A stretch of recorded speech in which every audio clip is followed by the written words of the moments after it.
and I just want to speak directly to the president, which is that I will not be a mayor like Mayor Adams who will call you to figure out how to stay out of jail. I won't be a disgraced governor like Andrew Cuomo who will call you to ask how to win this election. I can do those things on my own. I will, however, be a mayor who's ready to speak at any time to lower the cost of living. That boy good. This is the Dollemore Daily. My name is Garrison Hayes, guest host this week, filling in for Jesse. It's good to see you. Okay, I want to jump into something that happened last night. Last night, Zohran Mamdani, Andrew Cuomo, and Curtis Sliwa hit the debate stage. And Mamdani did what I think is exactly what front runners in a race are supposed to do, especially in a three-way fight. You are supposed to stick to the message. You're supposed to turn the attacks of your enemies into opportunities for receipts, and you're supposed to make this race about the voters and the issues that they care about. You know, Mamdani has been building this very specific movement, one that doesn't have a ton of successful precedent. But he's been able to be successful in this race, I think in large part because he's able to stick to the message, and that's what I want to show you here. Watch this. Now, I agree with Police Commissioner Tisch in that we do not need the National Guard here in New York City. We do not need them for the purpose of safety, because if it was safety that President Trump was so concerned about, he would send them to the 8 out of 10 states that have the highest levels of crime in this country, but he won't because they're all run by Republicans. What New Yorkers... You know, I think it's important to point out that there has been some coordination between the Trump administration and Republican governors. You know, there's a decision that came down that said you cannot deploy the National Guard without the consent, without the cooperation of the governor of a given state. And I think that decision actually kind of shifted the way that the Trump administration has been handling this. At first, it really did seem as though the deployment of the National Guard, the way that they were using the military against U.S. citizens, was more or less based on vendetta. Oh, it's a blue state. It's a place that they don't really like me like that, so I'm going to send in the National Guard and put down protests and uprising, maybe under the guise, in the name of going after illegal immigrants or undocumented immigrants. And so, you know, I think that's where it started. But what we're seeing in Tennessee, where there's been a profound amount of cooperation between the president and the governor, is that the National Guard and the FBI and the CIA, essentially law enforcement, federal law enforcement, and the military, are being deployed or being threatened to be deployed in Memphis,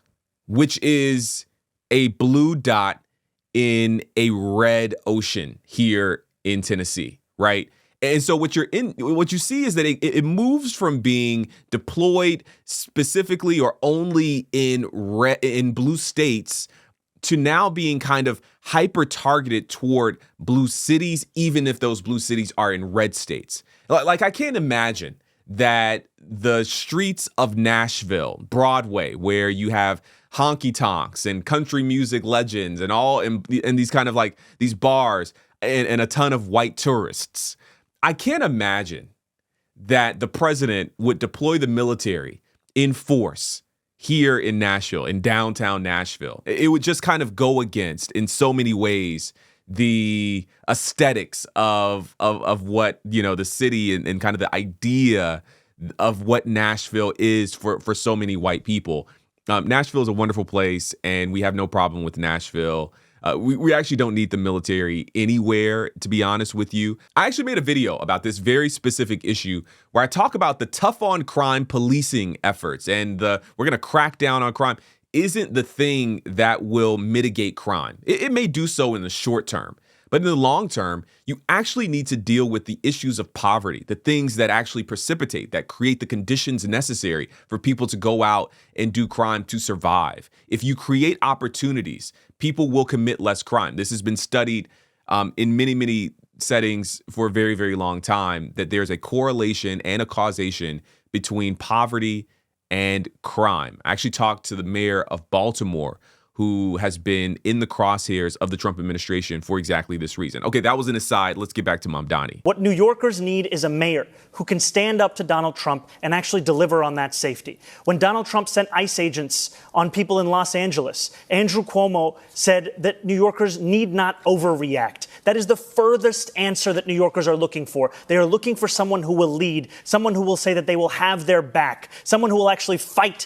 for the people of this city. And that's who I am, because I'm not funded by the same donors that gave us Donald Trump's second term, which isn't something that Andrew Cuomo can say. Oof, oof, oof. That's tough. The thing I like the most about Zohran Mamdani is his incredibly impressive ability to speak with just unbelievable clarity, casually. He can just kind of casually go and say what it is that he desires to say, the way he wants to say it, with the speed, the pace, the dexterity that he's trying to say it with. It's impressive. It's actually genuinely impressive. There were a lot of moments in this debate, but this moment where Curtis Sliwa tied the concept of consent to Andrew Cuomo's refusal to leave the race after losing his party's primary was brutal. Watch this. Why? Because I said to him, don't you dare, we don't need it, and he backed down, and he will again. So that proves a good relationship Wait a with second. The president is going to back down to you, Andrew Cuomo. I know you think you're the toughest guy alive, but let me tell you something. You lost your own primary, right? You were rejected by your Democrats. Why and didn't you have you a send the difficult National Guard? understanding that what the term no is. You're not going to stand up to Donald Trump. I agree with Curtis. You're not going to stand up to Donald Trump. Okay. I agree with Curtis, Mamdani says. Absolutely brutal. Just a brutal tie together of like, hey, you have allegations against you that you don't value consent, and then also you demonstrated maybe a bit of consistency with that when you refused to leave the race even after your own party rejected you as the candidate to be at the top of the ticket. Oof, tough. Of course, the question of standing up to the president is a good one. It's a good question. It's an issue that Mamdani will have to navigate if he is elected to be mayor of this city, one of the most important cities, of course, in our country, but even in the world. And we got a glimpse just the other day of how Zohran Mamdani might talk to the president and what he might say if and when things get challenging. Watch this.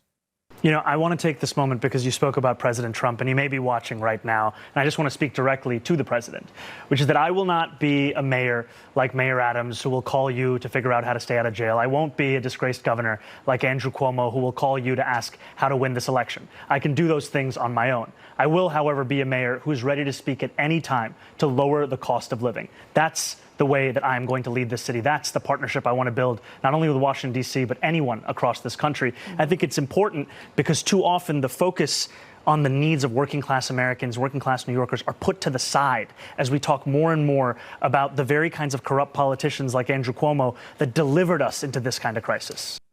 That boy good. That's all I'll say. The ability to stay on message, to tie everything back to the central cause, the central kind of heart of his campaign, which is working class people. It's just impressive. It's absolutely impressive.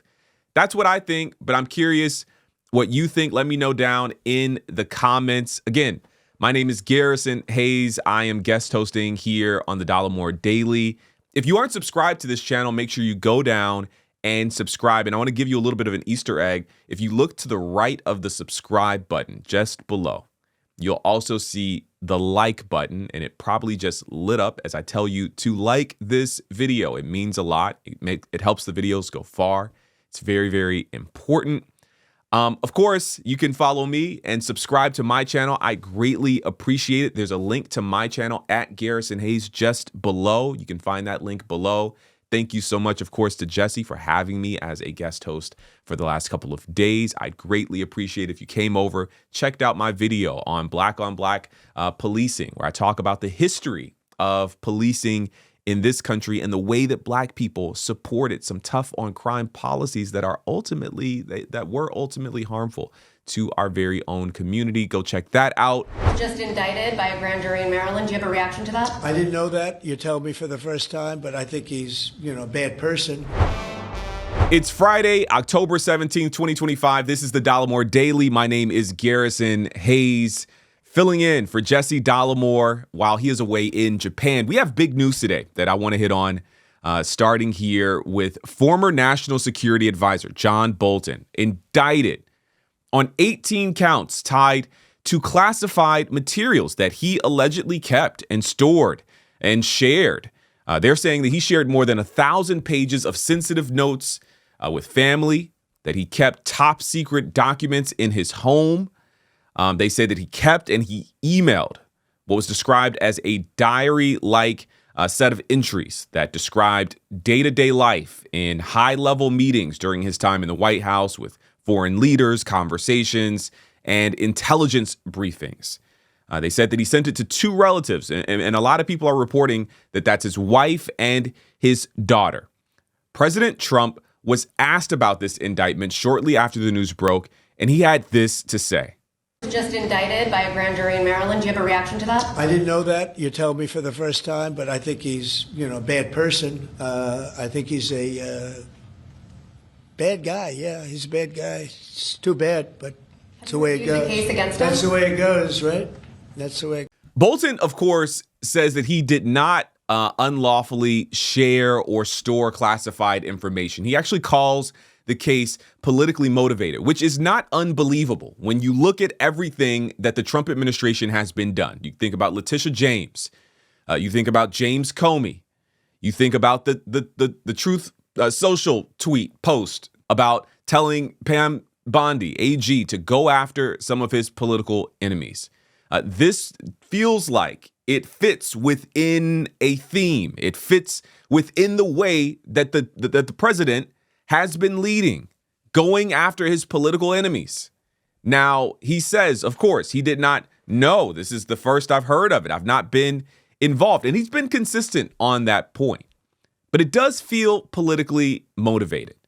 I imagine that as we're getting more information, we'll see exactly what's maybe in these pages. But I can already tell you that John Bolton's attorney says that these materials were personal diaries and that is not illegal. They say that it was unclassified information, not the classified information he's being accused of storing.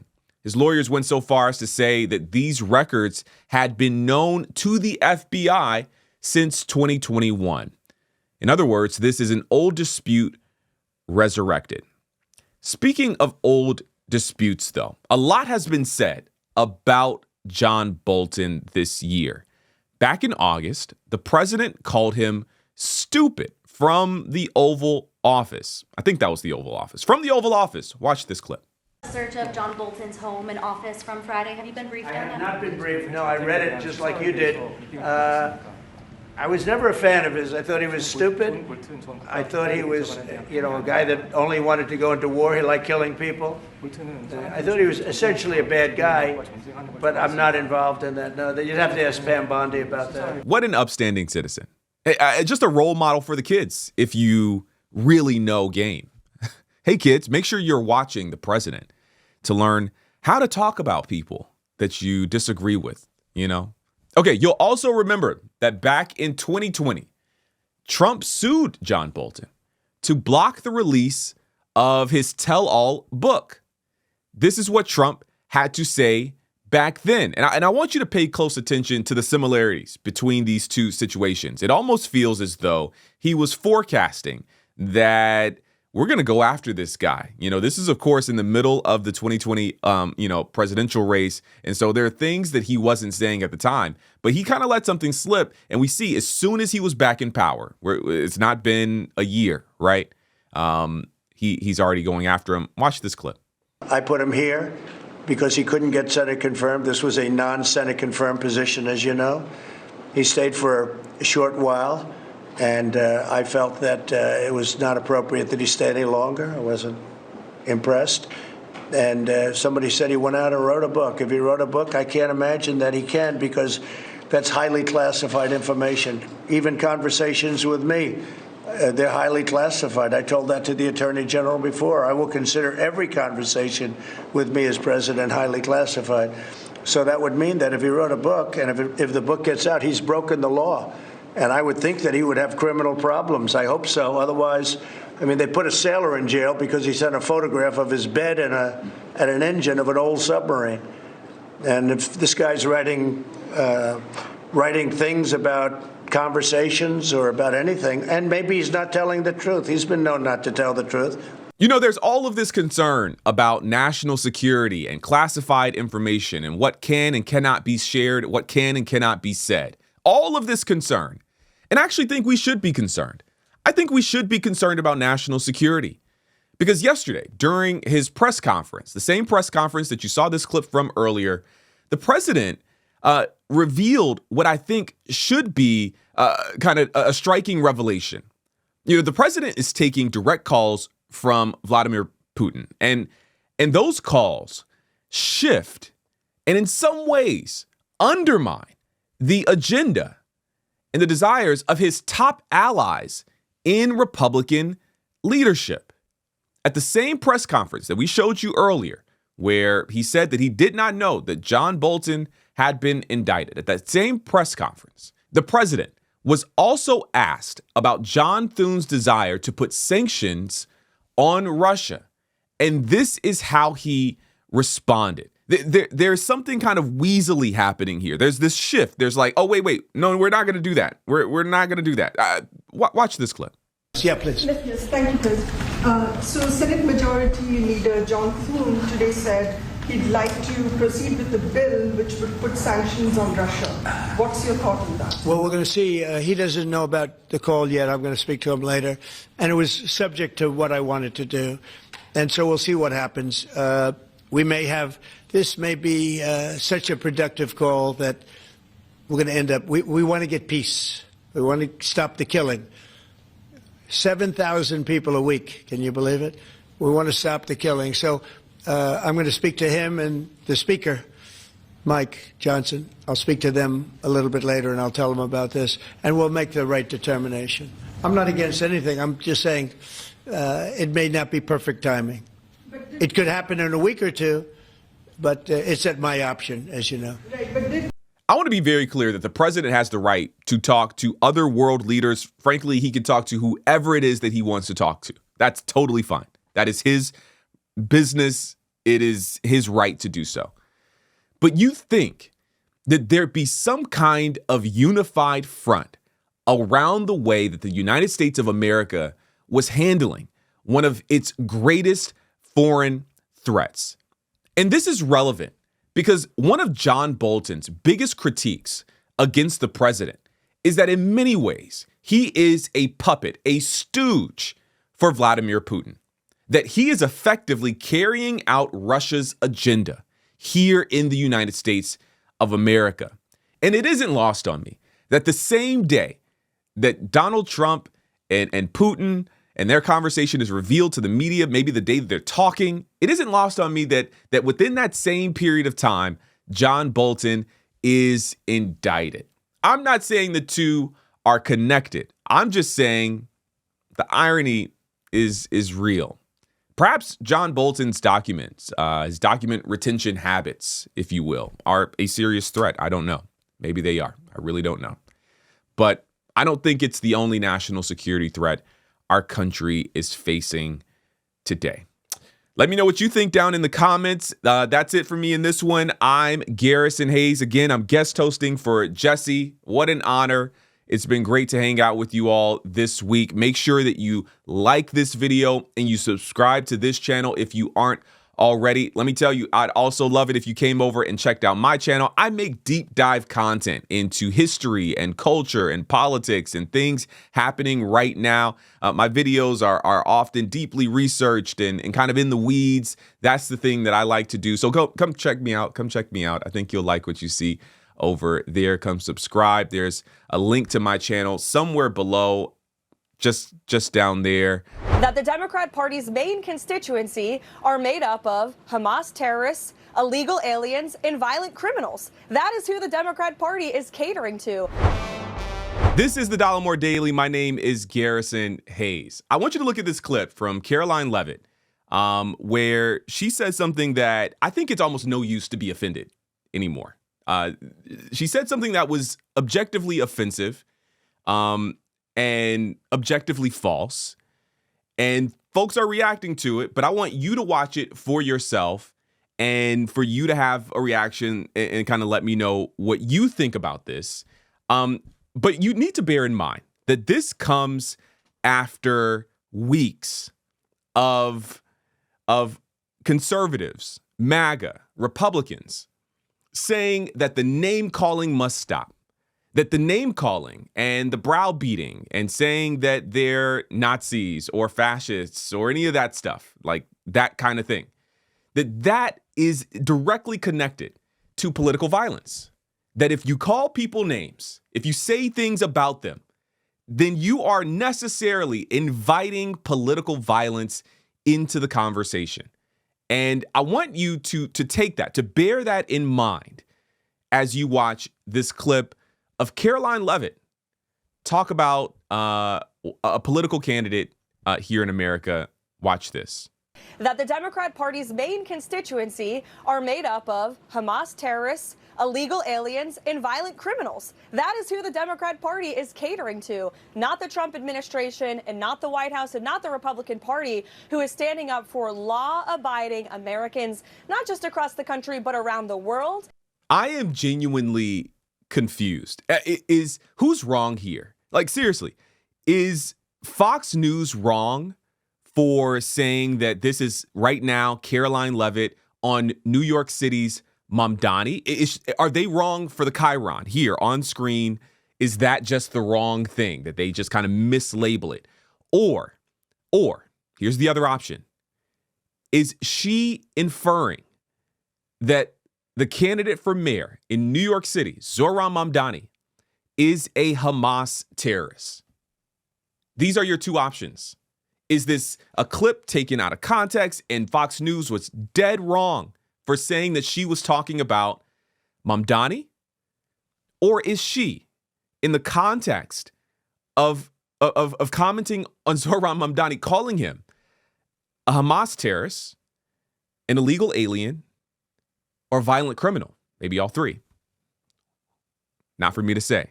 Again, I think it's important that we put this in the context of the last few weeks where people have lost their jobs for not being sufficiently sad about Charlie Kirk.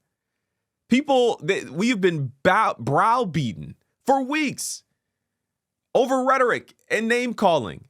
And this is what the press secretary had to say. Now, Minority Leader HAKEEM Jeffries actually had something to say about what she had to say. Watch this clip. It's a matter of deep concern. Like, we've already seen a rise in political violence and hatred in America. And then you've got swastikas apparently appearing in the offices of Republican members of Congress. You've got young Republicans engaging in the most anti-Semitic and racist speech possible. Like, this is apparently who many of these people are. They are ripping the sheets off in plain view of the American people. Their words, their actions, revealing themselves in so many different ways. And then you got Karoline Leavitt, who's sick. She's out of control. And I'm not sure whether she's just demented, ignorant, a stone-cold liar, or all of the above. But the notion that an official White House spokesperson would say that the Democratic Party consists of terrorists, violent criminals, and undocumented immigrants, this makes no sense. That this is what the American people are getting from the Trump administration in the middle of a shutdown. Did he lie? Is he wrong? That in the middle of a shutdown, a government shutdown, Karoline Leavitt is name-calling the other side. Now, my good friend Joshua Doss has made this point, and I think it's brilliant. It's a point that I've held on to for a while. He talks about how politics is truly a game of attention, and really, kind of alongside that, a game of distraction. So while they are making cuts to healthcare, they're like, look over here, this immigrant is the problem. Look over here, let's be racist. Look over there, Hamas terrorist. Let's call the mayor, the future mayor, potentially future mayor of New York City, a Hamas terrorist. Right? Like there's this thing. What are you watching? What are you paying attention to? And I think this is really one of those moments. HAKEEM Jeffries does a good job here of calling out the fact that you have these people truly revealing exactly who they are. But he brings it back to the ultimate point that we are living through a government shutdown where there are real people, real Americans who are experiencing hardship as a result of this. The thing that I'm most interested in is consistency. If people are eligible to lose their jobs for making jokes or maybe explicitly non-joking, disparaging comments about Charlie Kirk, why is it that the White House press secretary is able to say such vile, truly inflammatory, honestly dangerous things about a Muslim man who's running for mayor of New York City, about half the country? I mean, I'm thinking even in this moment about the fact that Hillary Clinton made her kind of basket of deplorables comment, right? She made her whole thing about that. And that, in many ways, was one of the things that plagued her throughout the remainder of her campaign. I don't know if there will be any consequences for the words of Karoline Leavitt. And I'll say this as well. I think that is in part because liberal media often has a really hard time combating the narrative power of conservative media. It's actually why platforms like this are so important. Jesse's doing something really, really important here, where he's creating a platform where the truth can get out, where folks can actually hear about the things that are happening in the world. There can be these kind of critical conversations about those things. So make sure you are subscribed to this channel. Leave me a comment. Let me know what you think about what Karoline Leavitt said about Democrats, about more than half of the country, and of course, what she's implying about Zohran Mamdani. Go down to the comments, leave a comment there. Make sure you are subscribed to this channel. If you haven't already, like this video. My name is Garrison Hayes. I'm guest hosting for Jesse this week. And of course, I'd love if you came over and subscribed to my channel.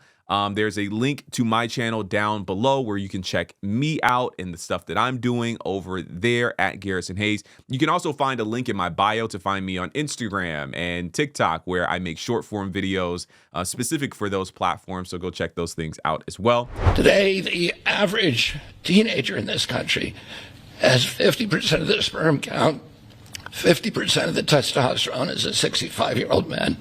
And that's bad, but also our parents aren't having children. Ladies and gentlemen, this is the Dollemore Daily. I'm Garrison Hayes, guest host, filling in for the Jesse Dollemore. And RFK is going viral for being weird. It must be a day that ends in Y.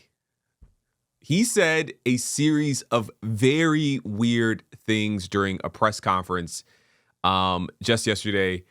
We're going to watch it and break it down together, but there's something really, I think, dark at the heart of a lot of this stuff. I'll tell you a little bit more about this in a bit, but I grew up in a very conservative, very health-conscious religious tradition. And so I'll tell you a little bit about that. You're definitely going to want to stick around for that. But first, I want you to watch this clip. Say a few words, Thank you, Mr. President. Thank you for your vision, your commitment to our country. When my uncle was president, the fertility rate in this country was 3.5%. Today, it is 1.6%. The replacement rate, in other words, the amount of fertility that you need in order to keep your population even, is 2.1%. We are below replacement right now. That is a national security threat to our country. And we know why this is happening. And President Trump is addressing the root causes through his MAGA agenda of reducing endocrine disruptors, the exposure to chemicals that decrease fertility. Today, the average teenager in this country has 50% of the sperm count, 50% of the testosterone as a 65-year-old man. I genuinely think he has an unhealthy obsession with teenager sperm count. How do you know? Are you doing the tests yourself, Mr. Secretary? It's weird. It's a little strange. Also, from what I can ascertain, there just is not nearly enough research around this for these conclusions that he's been coming to for quite some time. We could go back and look at old clips. This isn't some new groundbreaking study that just came out, but there is, from what I understand, and I'm no health expert, I'm no public health expert here, but from what I understand, there just is not a vast enough body of work to be able to confirm or to affirm these conclusions. There's something really, really strange about it. To me, it's weird. Our girls are hitting puberty 6 years earlier. Again, not a girl. But from what I understand, girls hit puberty 13 years old, early teenage years, typically, maybe a little earlier, maybe a little later, depending upon who you are. So to hit puberty that number of years earlier, are they hitting puberty at 6? This is why you have to trust the experts. The very thing, mind you, that Secretary RFK Jr. tells you not to do. You don't even have to trust the experts. Just think a little bit, and these things kind of begin to fall apart. But the reality is that people are very susceptible to kind of health scare kinds of things. There is a health panic present in all of this that I think is really, really important for us to call out. When you live in a country with a failing healthcare system, a healthcare system at the very least that doesn't work for everyone, turning to conspiracies and alternative medicines becomes incredibly, incredibly appealing. As I said earlier, I grew up in a faith tradition that is really focused on health and wellness. And the truth is, I am right there with you. Good, eat well, eat your veggies, eat clean. I'm a vegetarian. I spent most of my life as a vegan. I believe in that stuff. Hear me say that. That does not mean that we have to then be completely skeptical of every bit of available science because we think that, am I making sense here? Am I making some sense with this? Because this is not making sense to me. And that's bad, but also our parents aren't having children. Yes, our parents aren't having children. The very people who have children aren't having children. Maybe he misspoke. Let's have a good faith conversation here. But even if he misspoke on this front, there are so many other factors at play as to why people aren't having children. In fact, there was a tweet that I want to show you right here. We'll come back to the video, but I want to show you this tweet right here because I thought it made the best possible point around this particular topic. Dr. Michelle Au says, there are many reasons for lower U.S. birth rates, including older first-time parents, cost of living, lack of affordable childcare, and insufficient parental leave. When you talk about root cause analysis, I think that she's making a really great point that there are things at play here. Like the reality of the situation is that a lot of people aren't having kids because they can't afford to have kids. Like the cost of living alone, the cost of childcare is astronomical. And so while we're wanting to count teenage sperm count, which is just the weirdest sentence I've said all week, maybe we could actually look at things that are within our control, like whether or not a person can go on family leave in a red state for any extended amount of time once they have said child. Parents who want to have children do not have access. I have 7 children. Yes. The guy who has 7 children as the gold standard of what it means to be a good father. No shade to Pete. Maybe you have 7 kids. That's a lot of children. That's a lot of humans to have. I feel that God has blessed me with that, and I can't imagine how different my life would be if I did not have that blessing. I think all of this stuff is rooted in a kind of politic. There is a kind of core belief that I have that everything is political. So being able to scare you around health stuff is a deeply political action. It kind of is built on the premise that the government or the healthcare industry are untrustworthy. And that is in many ways true. And so I don't intend to necessarily say that there aren't reasons to be skeptical of the government or skeptical of the healthcare industry, sure. But I think it's important that we pay close attention to what is at the heart, the political messaging at the heart of this. So much of the conservative movement and their ascendance in the last few years, particularly among young people, is this idea that masculinity is in crisis and that conservatives can tell you what a real man is. This manly man who, I guess, apparently, even as a teenage boy, has a very high sperm count. The idea of make America great again, this time way back when things were good, the way that RFK is dovetailing, he's kind of bringing these two ideas together, is to talk about how when his uncle was president, sperm counts were high and birth rates were high because men were men back then. But the reality is that there were a number of things that were high, like a high number of women who did not have the legal capability to get a divorce, or ways in which people couldn't control whether or not they had a child. Birth control and condoms, those things were not high back then. Not a lot of people using those things. They didn't have access. Access to that, not high back then. But I also think a part of that, right, is this pro-natalist movement, this belief, this political belief system that encourages women to have a bunch of kids, maybe 7, have a ton of kids as young as possible. Allow your husband to get out there and work. Surrender your autonomy, surrender your body to this patriarchal ideal of what a family and a person should do and should be. And I think those things are actually very dangerous. The political messaging underneath it all, even if perhaps you're enticed or drawn towards some of the health messages, the political messages that they're built on top of are incredibly shaky, if not dangerous. Let me know what you think down in the comments. RFK, maybe a little weird. I don't know. That's it for me. I'm Garrison Hayes, guest hosting for my friend Jesse Dollemore here at the Dollemore Daily. Make sure that you like this video and you subscribe to this channel if you aren't already. Listen, I'd love for you to come over to my YouTube channel and follow me. Subscribe to my channel as well. You can also find a link over on my channel to all of my platforms, Blue Sky and Twitter or X and Instagram and TikTok. I'm everywhere.